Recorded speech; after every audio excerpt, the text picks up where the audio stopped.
నేను రామకృష్ణ పరమహంస గారి శ్రీరామకృష్ణ కథామృతం నుండి బ్రహ్మ సమాజ భక్తులతో శ్రీరామకృష్ణ గారు ఏం మాట్లాడారనేది చూస్తున్నాం కదా. అయితే ఇంకొక ఉదాహరణ ఏం చెప్తారు, మనకి తిరగలు ఉంటుంది కదా, ఆ తిరగల్లో ఇలాగ గింజలు వేస్తూ ఉంటే పిండి అయిపోతూ ఉంటుంది కదా. కానీ కొన్ని మాత్రం పిండి అవ్వకుండా అలా గింజల్లాగా ఉండిపోతాయి. అవి ఎక్కడైతే ఇలాగ పిడికిలు పట్టుకుంటారో అక్కడ ఈ గింజలు కనుక ఉండిపోతే అక్కడ మాత్రం అవి నూరుపడవు. మిగిలిన చోటంతా 2 రాళ్ళు ఉన్న మధ్యలోకి వెళ్ళిపోయి అదంతా నూరుపడిపోతూ ఉంటుంది. అలాగా ఏం చెప్తున్నారు, ఎప్పుడైతే మనిషి అనేవాడు ఎలాగో సంసార సాగరంలోకి వచ్చాడు, సో సంసారంలో కష్టాలు అయితే అనుభవించాలి. కష్టం అనేది ప్రతి వాడికి వస్తుంది.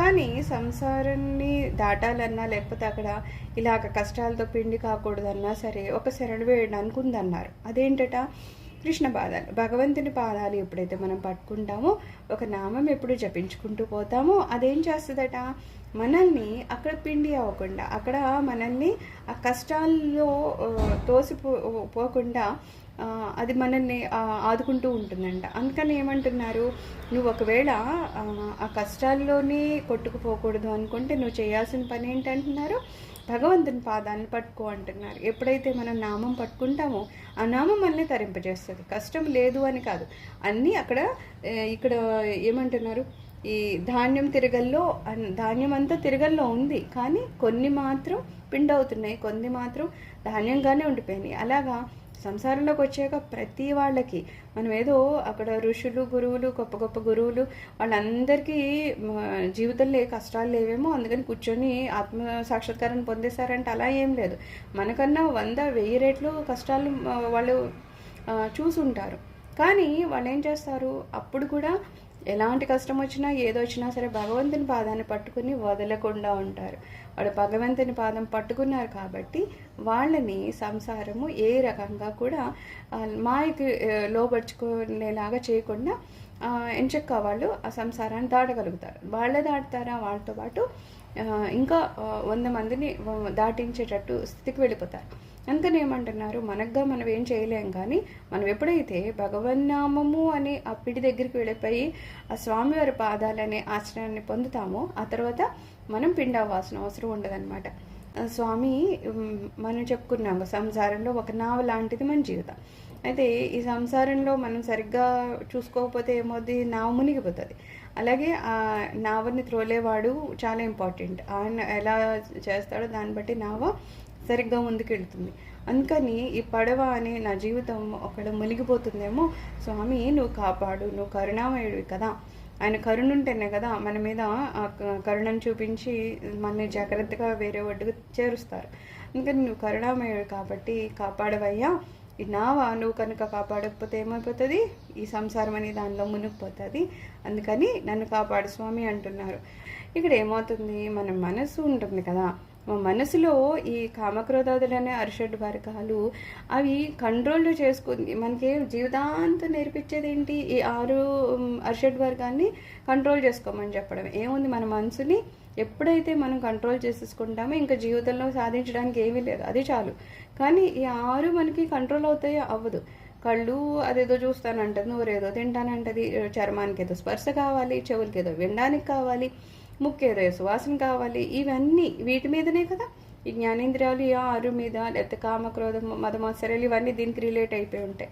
ఇవన్నీ కలిపి ఏమంటున్నారు, ఏదో కరడు కట్టిన దొంగ ఉన్నాడనుకో, వాడికి మనం ఎంత ప్రాధేయపడినా సరే వదిలేయండి అంటే పెద్ద ఫలితం ఏముండదు.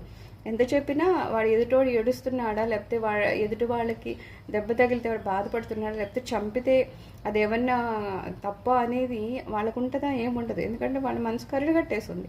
అలాగా మనం మన మనసుని ఎంత బ్రతిమాలినా సరే, ఇవన్నీ వద్దులే అన్నా సరే, అరిషడ్ వర్గాలు మనల్ని ఏమన్నా వదులుతున్నాయంటే వదలట్లేదంట. అవే ఇప్పుడు కామక్రోధాలు మదమాత్సర్యాలు ఇవన్నీ ఏం చేస్తూ ఉంటాయి, మనకి రాగద్వేషాలు, ఈ 6 కలిపి మనల్ని ఇంకా ఎలా అయితే పెద్ద తుఫాన్ వచ్చింది, ఇప్పుడు అటు ఇటు వెళ్దామంటే దొంగలు వచ్చారు, అందరూ కలిపి మనల్ని కష్టపెడుతున్నట్టు ఈ మనసు అనే దానిని ఈ అరిషడ్ వర్గాలు అనేవి కలిపి భయంకరంగా మనల్ని కష్టపెడుతూ ఉన్నాయంట. తర్వాత ఏం చెప్తున్నారు, పోనీ ఏదో భక్తి చేసేద్దామా అని చెప్పేసి ఏదో ప్రయత్నం చేస్తే కూడా ఏమైందంట, పెద్ద గాలి వేసినప్పుడు పడవ ఏమవుతుంది, ఏదో కాసింత గాలిలో కరెక్ట్గా వెళ్ళే టైంలో అయితే వెళ్తుంది, కానీ అవసరానికన్నా పెద్ద పెను తుఫాన్ అయ్యి వచ్చేసినాయి అనుకో, పడవ ఏమైపోతుంది, నీళ్ళలో మునిగిపోయే స్థితి వచ్చేస్తుంది. గాలికి ఏమవుతుంది అంటున్నారు, చుక్కాని ఏదైతే వాడతారో చుక్కాని అవేమో బద్దలైపోతూ ఉంటాయి, అలాగే తెరచేపలయ్యి చిరిగిపోతూ ఉంటాయి. అలాగ మన జీవితంలో ఏమవుతుంది, ఏదో భక్తి చేద్దాంలే అని కాసేంతసేపు ధ్యానంలో కూర్చుందామా, లేకపోతే భగవంతుని కోసం ఏమైనా ఆలోచిద్దామా అనేసరికి ఈ అరిషడ్ వర్గాలు అనేవి ఏమి చేసేస్తున్నాయంట, భక్తి అనే దాన్నేమో బద్దలు చేసేస్తుంది, శ్రద్ధ అనే దాన్నేమో చింపేస్తుంది. ఒక తెరచేప ఎలా చిరిగిపోతుందో అలాగ శ్రద్ధ అని కూడా లేకుండా చేసేస్తున్నాయి. భక్తి శ్రద్ధ అనేది ఉంటే భగవంతుని చేరుకుంటాం మనం, కానీ ఈ అరిషడ్ వర్గాలు అనేవి ఆ రెండు మన దగ్గర లేకుండా ఎంత ప్రబలంగా మన మీద ప్రభావాన్ని చూపించగలవో అంతలాగా చూపించడం వల్ల ఏమవుతుందంటున్నా, నేను భక్తిలో ఇమడలేకపోతున్నా, భక్తితో మీ పాదాలని పొందలేకపోతున్నావు అని చెప్పడం అనమాట. అయితే ఇంక పడవ ఇప్పుడు మునుగుతోంది కదా, అది మొత్తం మునిగిపోయింది, ఇంకా కొంతసేపట్లో నేను కూడా మునిగిపోతాను, చనిపోతాను.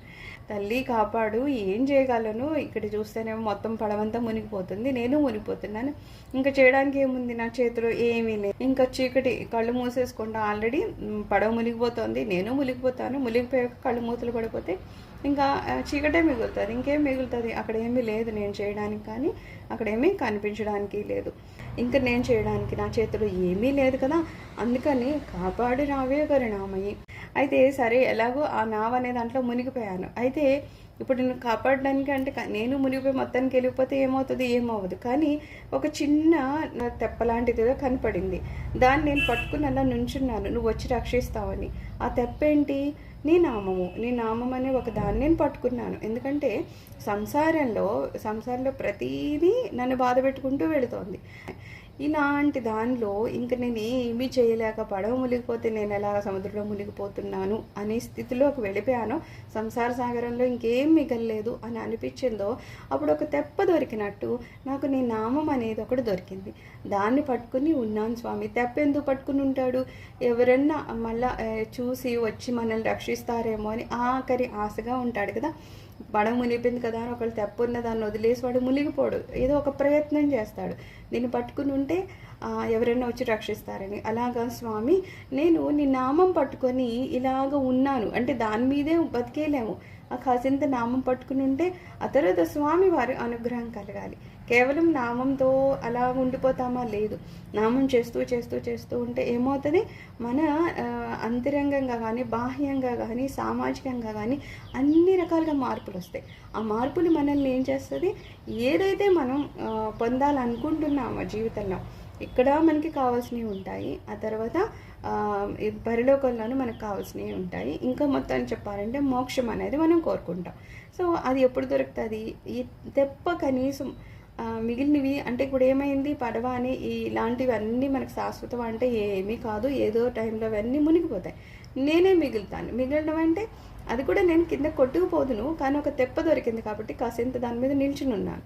ఆ తెప్పని ఆ నామం పట్టుకున్నప్పుడు ఎవరైనా వచ్చి నన్ను ఇలాగ అక్కడి నుంచి తీసి మళ్ళీ నావెక్కించుకొని మళ్ళీ నన్ను ఒడ్డుకు చేరిస్తే ఎలా ఉంటాను, అలాగా నేను ఈ నామాన్ని పట్టుకుని ఎందుకు కూర్చున్నానంటే, అమ్మ కరుణామయి కదా, నువ్వు కరుణతో నా దగ్గరికి వచ్చి నన్ను ఉద్ధరించి నన్ను ఒడ్డుకు చేరుస్తావని కూర్చున్నాను, అందుకని అమ్మ నువ్వు నన్ను చేర్చని చెప్పడం అన్నమాట.